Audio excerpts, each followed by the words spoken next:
Welcome to the Life Success and Legacy Podcast. We're glad you're here, and we hope you enjoy the episode. Hey, everybody. We want to welcome you back to the next episode of the Life Success Legacy Podcast. My name is Chris Bay, and I'm joined by Michael King Everett. How are you, Mike? I'm doing awesome. Got Mike Kwong down in the Houston-Katy area. Hello. Also in Lawrence, America, Michael Crawford. How are you, gentlemen? Doing great. Yo. Good. We've been working hard on putting things together for our October event, October 2nd and 3rd in Kansas City. We have a Life Success Legacy Community Mastermind. And this is really about our clients or soon-to-be clients who have done their foundational learning, but coming together and sharing ideas and concepts and things with each other. And we're really looking forward to it. Mike Everett, what can you tell us about that event? What's it going to look like? Where's it going to be? You've been doing a lot of work on this. Intercontinental on the plaza on That's the world. the same hotel that was highlighted in the first episode of this season's Ted Lasso. That's right. But there'll be a social on Friday night.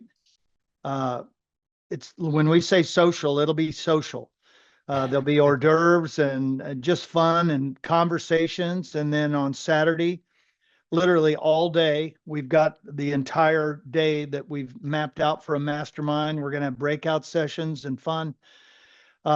Lots of stuff going on. If you are planning on coming, you need to reserve your room. I think we've got until what did we say, September 12th? Something like that. Yeah, it may be. You've got until to get the I guess the saved rate that we've got for rooms. The block rate. It is September 2nd. September 2nd. Well, there you go. I knew there was a 2 in there somewhere. But you need to get your room reserved if you're coming. I'm going to tell you, it'll be deep dive IBC. And people need to come and hang out. It's really going to be sharing the same thought process and same conversations that you've always wanted about IBC and hanging out with us, which is even more fun. Great opportunity to talk to people who are maybe a step or two ahead of you of where you want to be, but then also an opportunity to share your experience with maybe people who are newer to IBC and the community. And again, lots of opportunities for connecting, breakouts, et cetera, with the whole community. Yes. So we're Yes, really sir. looking forward to it. We'll have a light breakfast on Saturday morning, and then a lunch. And some of our guests are actually planning on extending the time there and spending time as a family, hanging around Kansas City, going to some of the events. We're right down on the Country Club Plaza, which is a really nice area. Families can go out, lots of restaurants, shopping, etc. So if you're inclined, we'd love to have you join us. We would look forward to seeing you for sure. So gentlemen, August for me, and I think maybe for one or two more of you, always seems like a stressful month. We've got the start of school going on, and the costs all related to that kind of stuff, and start of the school year and wrapping up summer and getting ready for fall and all those kinds of things. But in the IBC world, for me, and I think you, Mike Everett, also, August happens to be when we have an anniversary for several of our policies. And there's a few things that we want to talk about related to policy anniversaries. Okay. That policy anniversary, we always say we get super excited because that's premium time. That's premium deposit time. So we're, as Mike Kwong, you always say, when we make a premium deposit, we are increasing the size of the picture, right? That policy is getting bigger, right? Which then creates more cash value, et cetera. But there's also a nuance to this that we want to dive in specifically, and that is what is called annual prepaid interest. Okay. And that can be confusing. We try to educate people about it as much as we can, but we just had on one of our chats a question that came up from one of our longtime adored clients. And she was like, oh man, premium deposit time, but we've got this annual prepaid interest. What is the best way to handle that? So who would like to take a stab at just foundational 101 basic explanation of annual prepaid interest, what it is and why it is? Who's feeling brave? I will jump in here right away. Okay. That was one of the things that stumped me from the get-go, because when I first got started, we were taking max policy loans maybe once or twice a year. And I wasn't even paying any of it back. So annual prepaid interest. Okay, so we have anniversary dates on our policies. Every year you get a premium due notice for each policy that you own. If you have an outstanding loan, an outstanding policy loan against that policy, the insurance company has loaned you money out of their great big pool, and they don't have that money to invest. So what you've done is you've taken that money out of their coffers. So they have got to somehow make up for what they don't have to invest. So they've loaned it to you. So in order for them to justify the loan that you have taken against your policy, there must be an interest paid towards those dollars they've loaned you.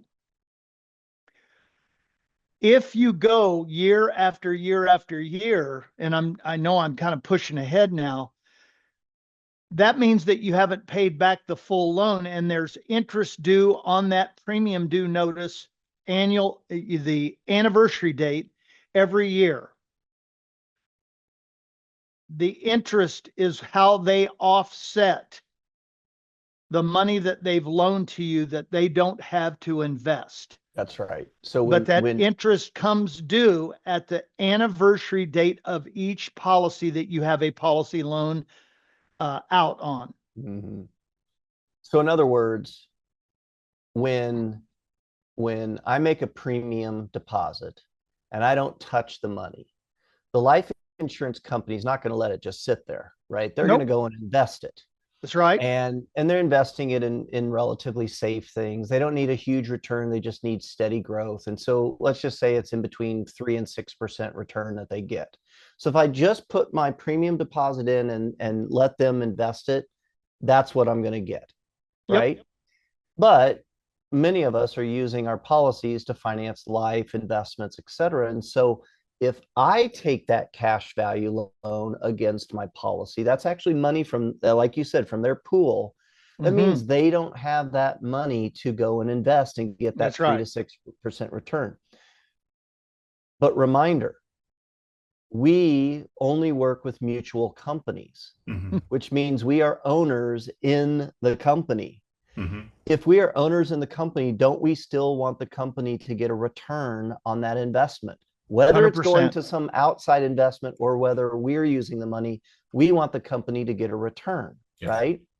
So when we use the money rather than them investing it, we want them to get a return. So they actually charge us an annual prepaid interest rate for the use of that money. And what's interesting is they charge us as if we were not going to make any loan repayments for the rest of that policy year. Yeah, that's right. But what do we teach? Nelson's number 3 principle, right? Be an honest banker, don't steal from your system. That's it. When they charge us, they're charging us as if we were not going to make loan repayments at all, but we are making loan repayments. And so what they actually do is they credit the interest they charged back to us on a prorated basis. Correct. Okay. So interest we're paying is going back to the company instead of what they would have been earning from an outside source. So there's a couple things there. When they invest our dollars, I'm going to ask Mike Kwong or Mike Crawford here, you guys chime in. When they're investing dollars, what are they investing those dollars for? What is the purpose? What are they trying to Mm. accomplish when they invest those dollars for us? Well, I mean, ultimately, right, it's to grow the capital asset base, right? So what does that mean? Obviously, there's going to be some, income, revenue coming in from the premiums themselves, from the whole life insurance business, the mortality, expectations and the costs each year as they come due. Anytime they can come in under that, that little bit of extra returns to us as dividends. They're also investing in very secure, long-term securities, bonds, treasury bills, large blocks of real estate. It's not going anywhere, right? Yeah. And again, it's not, they're not swinging for the fences, like you said. They're looking for very modest but stable returns. So there is a portfolio mix there, but they're absolutely putting that money to work. And just as you said, when we borrow, as we are first lien, holders to our money, our cash values, they don't have those dollars, right? Because it comes from the insurance company. So to be clear, right, in exchange for that, right, we talk about EVA, right? This is EVA, economic value added. When your dollars aren't here, it's got to be somewhere else, right? And the companies are just doing that for us. When they have an interest, loan interest charged to them, to our dollars when we borrow against it, yeah, that's great because now I don't have to worry that I'm stealing the peas as I'm using them.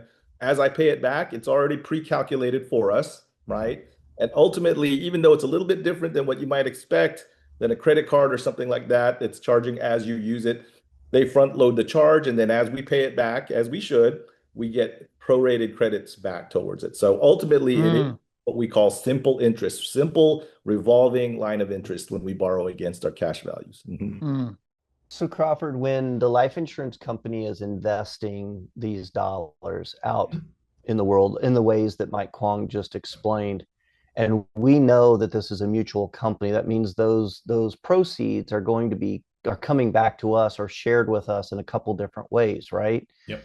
Can you kind of explain how does the life insurance company and a mutual company share those proceeds with us?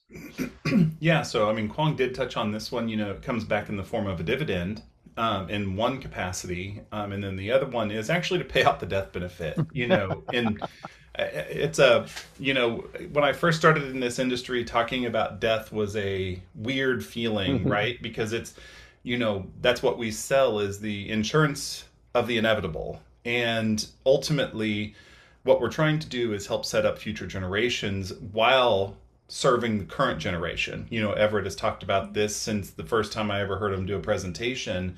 And I think that the insurance company is actually doing that as partners with us. And that's the thing that I think Nelson really, when he uncovered the power of whole life, dividend paying whole life insurance, it wasn't just that the cash value continued to grow when you borrowed against it because it was using your policy as collateral, which which is, we've talked about that ad nauseum, but it's always worth repeating. But also, they are actually paying us dividends every year, and they're building up their cash reserves for our death benefit. And we talked about solvency a long, long time ago in a podcast, but I think it does matter that the companies we work with are what, 300 or 400% solvent, and ultimately just means that if everybody that had a death benefit died on the same day, could they pay those benefits out? And they can. And I think that just goes towards the stability and the consistency within the life insurance company. And Kwong, you mentioned this. It's like they aren't looking for the home run. They're looking for that stable return because guess what? Their base and their responsible use of those dollars over the last 100+ years has led them to the position they're in where they don't need home runs. They need stable growth. And I think that's just reassuring in a world of utter chaos, Yeah. Pretty safe Yeah. place to have our money. So we talked about how when we take a loan, the company's not able to invest it because we're actually, and I remember a client saying they were very particular about, well, what does the life insurance company invest in? Because they were very focused on how that money was being invested. That was important to them. And I said, well, it's really important to you, just borrow the money you have, take a loan against your policy, and then you can invest it how you want. You can completely control how those dollars are being invested, right? So when we take a loan, the company is going to charge us at that time annual prepaid interest, right? Yeah. And if we took a max loan, they will calculate that annual prepaid interest, and they will subtract that interest from the amount that they send us. Correct. Okay, this gets a little confusing. It's in the weeds, but that's why we're talking about this, right? So you want, if you ask for a max loan, you're not going to get the total amount. They're going to subtract out the interest and keep that part, the annual prepaid interest. If you did a partial loan, not for all of the available loan value that you have, but only, let's say 50% of it, they will actually send you that full loan requested amount, and then they will subtract the annual prepaid interest from the remaining amount of loan availability that's there. Yeah. So that's a little nuance that people sometimes have questions about. Chris Now- May, that was perfectly explained, by the way. Well, thank you. Yeah, no I mean, comments. I just love that, because I'm going to tell you, it's almost like going to clean the window. You can see out and you know exactly what's going on. It was beautiful. Well, thank you. Yeah. So now let's talk about, let's say we have this loan and we're using it for whatever. Let's say we used it to buy a car, right? And instead of making loan repayments or making payments to the bank, we're making those loan repayments back to our policy. But we do not pay back the entire loan amount during that policy year. Right. Then what happens? Who'd like to explain that? Crawford, I think you had a great explanation earlier about that. Let's see if I can remember Yeah. how it works. No, I'm joking. Yeah, so, we've already talked about and set it up in the sense that we've explained how when you borrow the money, it gets charged on the front end, simple interest, and then as you pay it back, being an honest banker, you get a portion of that prorated back to you. And Chris just set us up and says, okay, hey, we've got a loan out, policy renewal comes up, what happens? Well, the insurance company is still an insurance company, and they still have to cover the death benefit, the dividends, and the stability of the company, meaning that if you have a loan out as the policy year, not an annual year. And now sometimes that gets confusing for people too, because a lot of people, and I struggled with this, because a few of my policies are toward the end of the calendar year, and they are not calendar year, they are policy year. And so every policy renewal premium deposit comes with the reset of that premium interest, or the loan interest, excuse me. So if we stop and we ponder what that really means, let's say we've paid back a good portion of it, but we still carry a loan into this upcoming policy year. When you receive your premium payment form in the mail, it's going to indicate the interest due for that policy loan as well as the premium that is due. The reason that they do this is twofold. One, because they want you to pay the interest. Number one, they would like for you to catch up on that interest and not have to carry it over. And number two, it's just to sort of remind you that you do have a loan out. I think that unlike traditional IBCers, like, we know we have loans out. That's not a surprise to any of us. We're using our policies. But you have some folks who maybe they find out that they have a whole life insurance policy and they realize it built up a few $100 here or there, and they just borrow the money to go on vacation and they never paid it back because they're like, oh, it's just my money, right? Well, the insurance company's going to gently, in some cases, remind them that that loan is still outstanding inside the policy, and it does have to be serviced. And so ultimately, when the policy renews and you have a loan out, they're going to charge you that same prepaid interest based on the amount that is currently outstanding in order to cover the next year's usage of those dollars so that they can continue investing for death benefit and dividends. And so ultimately what we have to start thinking, and especially if we borrow money out of the policy right after premium deposits to continue living life, paying off debt or something like that, is that these are cumulative amounts. they're separate, and I mean that in the sense like if you borrowed out a loan going into the previous or the next year, and then you borrowed on top of it, you're only getting charged the interest on the difference when you borrow that new amount Well out. said. But when Yeah. the loan comes due the next year, if you haven't paid it all back, it's now based off of the difference between zero and that new loan. And so it can catch up on people if you're not thinking about how it works. Can it be folded into your policy loan? Absolutely. It can. And that's where I Absolutely. think some people get unintentionally caught off guard, is that if they don't pay that interest, which we do recommend doing, I think, I'm not trying to speak out of turn here, We but I always do believe recommend. we always recommend that. I didn't want to say that with absolute certainty, but paying that will help just stave off your policy sort of eating internally on itself, right? We know that interest does exist for a reason, but it's going to become that cumulative growth. It's sort of like death by a thousand pokes, right? Where if you allow it to sort of fester, it's going to just continue to grow. Paying it off resets you. Yes, you're still going to have to pay it for the next year when you borrow the money back, but it starts you back off at a level playing field. You're not growing the difference by a cumulative amount. Yeah, and I tell you, it's interesting. You get to a point, at least I've gotten it, and I'm sure some of you have as well, where your policies are so efficient, and that's great because they've grown so large, where I get an anniversary notice for one of my, earliest policies, and I have the base premium there, and then I have interest that's more than double the base. I've seen that. And it's like, it's a shocker if you don't pay attention to it, right? But obviously you go back and calculate, well, how much is this interest off of? And then I realize, oh, well, I've got maybe $110,000 I borrowed out of that policy, right? Yeah. Yeah. It's going to be, a couple $1,000s of interest when my base premiums may be $2,800, right? Yep. So it does get to that scale, and it's important to have it all kind of recentered to understand how this interest works. Mike, So I have. I want to tee you up here because you're Okay. always good at being real, and you've been doing this longer than any of us on the screen, right? Yep. And what I want to ask you is, because you always talk about how you went the first couple of years, you didn't make loan repayments, Right. and so you had annual prepaid interest that was adding on to, Oh, on man. to, on to. And we always coach people.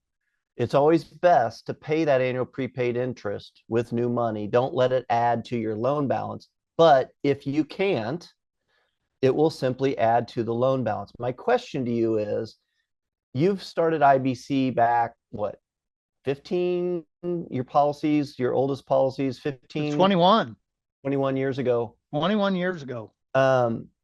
Has there ever been a time where you did not pay the annual prepaid interest and you allowed it to just add on to your loan balance? Oh, just multiple times. Me too. Are you? Yeah, multiple times. Be honest. See, because you got to remember when I started in 05, early 06, I'm going to tell you what, we just didn't understand interest. In fact, I would say probably it was 2008, 2009 when all of a sudden I'm going, wow, because I was taking max loans every single year just to live life as I was building a business. And so it was, I think it was probably 2008, maybe 2009 when I had that serious conversation with Nelson about my policies and how I had totally screwed them up. Yeah. But we're talking about interest. Yeah. So I literally, I probably had, out of the policies that I had in those early days, I would say 100% of my policies, I just let the interest go to my existing policy loan, which then increases the policy loan, which is going to increase the interest next year. So I'm going to get back to some basics real quick, because we can go off on like 18 tangents on this, because interest is one of those things that can be a sore spot for a lot of people. I'm going to somehow rip the Band-Aid off real quick. So we tell people there are multiple ways in which you can do this. Number one, and Chris, you talked about it, when you get your premium due notice at your policy renewal date, you need to pay your annual prepaid interest along with the base premium. Yep. And if you can do that with new money, you are like 18 steps ahead. I promise you. Okay. But if you still have an outstanding loan, this is number 2 now, we would highly, highly recommend that you take whatever your annual prepaid interest is, divide it by 12, and make monthly policy loan repayments towards that interest so it's not a surprise at next year's renewal. Number 3, if you get excess money, some windfall money, throw it towards the policy loan and let it post up for a little bit. I'm going to be 100% honest with everybody who is listening right now. I absolutely 100% do not care about the interest that I owe on my policy loans because of exactly what we talked about earlier. At some point in time in the future, guess what I'm going to do? I'm going to die. And all of the interest, all of the policy loans are going to be paid in full the day I die. Not that I'm excited about it, but I'm excited about it for my wife, my kids, and my grandkids, because everything goes back to zero at that point. So this is why we always talk about multiple generations, because if we're doing our job, I'll just tell you, my wife knows exactly what to do when I check out. Mm-hmm. Because the policy loans will be paid in full. Plus, I'm going to have policy loans out on her policies and my kids and my grandkids' policies. I said, just go and park all that money and pay off all of the policy loans. Mm-hmm. And still, she's going to have 1.6 or $2 million still available to do whatever she wants to do. Yep. So 2 points, your comments reminded me of. First is, yes, interest can be stressful, right? And people, when they try to figure it out, sweat about it. But one thing to keep in mind that's real important, overarching all of this discussion of how the interest is charged and everything, is the direction. Think about the direction of that interest, right? I mentioned in my book, it's not just how much interest you're paying, but who are you paying it to? That's the much bigger question, ultimately, right? It's coming back to our insurance company that we as mutual companies are owners of. So in essence, it's coming back to benefit us, ultimately, our system of policies, our families, certainly the death benefit and legacy. So keep that in mind, because then I don't care how much the interest is so much. Mm-hmm. Secondly, understand too, whatever that interest is, this is an operating cost for the company that we're owners of. So again, do we want them to succeed? Absolutely. Yeah. Don't think that if you borrow out your policy, cash values, that you're shortchanging your policy or the company. Certainly, they're brilliant. I say this, honestly, because why? All this cash value that accrues as a net equity of available capital you can use and reuse, right, for whatever purpose, is already backstopped, guaranteed by your death benefit. It's a self-contained, self-guaranteed system. You can borrow it, pay it back, borrow, pay it back, great. You can borrow it, not pay it back, still great. Why? Because it's already over 100% completely collateralized with your death benefit, which is sometimes many times more than whatever you can max borrow at any given time. So I want people to appreciate, the 30,000-foot view. Hey, okay, whatever that interest rate is, 4%, 8%, 6%, who cares? It's coming back to us. I'd rather pay myself, the 4-6% policy loan than that 2.9% Toyota finance, because that's 100% gone, right? Don't forget. So whenever we pay ourselves, and if it's coming back to us, like Nelson says, wouldn't we want to pay ourselves a little bit more? Excellent. That's why we do that. Yeah. And again, don't worry, well, I'm using a lot of my policy. You're fine. The worst that can happen is we, kick the bucket. And then what? My family's richer than yesterday. Yeah. So that was My my goodness. One of the MK, I got questions, excited. one of the questions that oftentimes people hear, and we were talking about this, how when you have a loan balance against your policy and you're making loan repayments, they credit the interest back to you. And people hear that, they're like, okay, I need to be doing loan balances, but then they also hear, oh, I need to be using new money for premiums. Yeah. And so sometimes what people will do, and this is a common confusion, is they will store money in a savings account at a bank, thinking that they can then use that money use it as new money for premiums, right? What we would say is, no, don't store it in some commercial bank. Send that money back to your policy, store it up inside your policy. You get the prepaid interest return, right? Mhm. And that money can then be used for premiums when your anniversary comes as well. Right. It's in a way, it's kind of new money, but it's a little convoluted because it's sitting inside your policy. But what we would say is, if you have extra money, don't let it just sit and store and build up Right. in a checking account or savings account. Right. Get that back into your policy through the form of loan repayments. Yep. Okay. Yep. That would be the best. So, okay. Annual prepaid interest can be confusing for a lot of people. Hopefully, we have unpacked it a little bit for people. Again, the life insurance company is going to charge us interest because we're using the money rather than them using it for investments. And we still, even if we're using the money, we want them to get a return on those dollars. So we pay an annual prepaid interest at the time that we take the loan.